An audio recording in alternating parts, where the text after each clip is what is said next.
भरहुत स्तूप के बारे में। भरहुत मध्य भारत के मध्य प्रदेश के सतना जिले में स्थित एक गांव है। ये बौद्ध स्तूप के प्रसिद्ध अवशेषों के लिए जाना जाता है। जो बात भरहुत पैनलों को विशिष्ट बनाती है वह यह है कि प्रत्येक पैनल पर स्पष्ट रूप से ब्राह्मी वर्णों का लेबल लगा होता है, जिसमें यह उल्लेख होता है कि पैनल क्या दर्शाता है। भरहुत स्तूप के प्रमुख दानकर्ता राजा धनभूति थे। भरहुत की मूर्तियां लगभग 260 बीसी अशोक की स्मारकीय कला के बाद की भारतीय और बौद्ध कला के कुछ शुरुआती उदाहरणों का प्रतिनिधित्व करती हैं और लगभग 115 ईसा पूर्व से शुरू होने वाले सांची स्तूप नंबर 2 की रेलिंग पर शुरुआती शून्य काल की राहतों से थोड़ी देर बाद की हैं। हालांकि सांची अमरावती स्तूप और कुछ अन्य स्थलों की मूर्तिकला की तुलना में गुणवत्ता में अधिक प्रांतीय मूर्तिकला बड़ी मात्रा में अच्छी स्थिति में बची हुई है।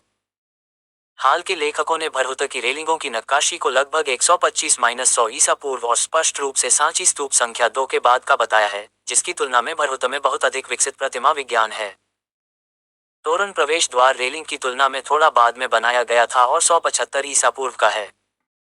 इतिहासकार अजीत कुमार मथुरा की कला के डेटा योग्य कार्यों, विशेष रूप से शासक सोडासा के नाम पर अंकित मूर्तियों के साथ शैलीगत तुलना के आधार पर भरहुत को पहली शताब्दी की बाद की तारीख देते हैं। भरहुत के कई अवशेष अब कोलकाता के भारतीय संग्रहालय में और अन्य भारत और विदेशों के संग्रहालयों में स्थित हैं। आज साइट पर बहुत कम अवशेष बचे हैं।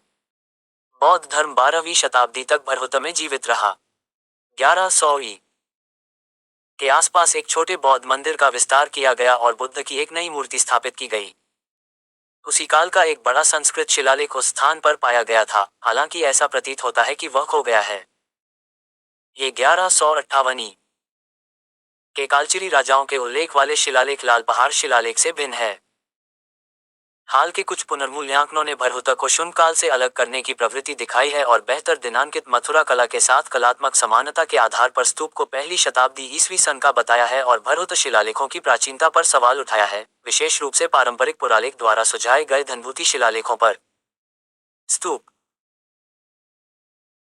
भरहुत स्तूप का निर्माण पहली बार 3वीं शताब्दी ईसा पूर्व में मौर्य राजा अशोक द्वारा किया गया था, लेकिन कला के कई काम, विशेष रूप से प्रवेश द्वार और रेलिंग, स्पष्ट रूप से 2वीं शताब्दी ईसा पूर्व या उसके बाद की कई राहतों के साथ शून्य काल के दौरान जोड़े गए थे।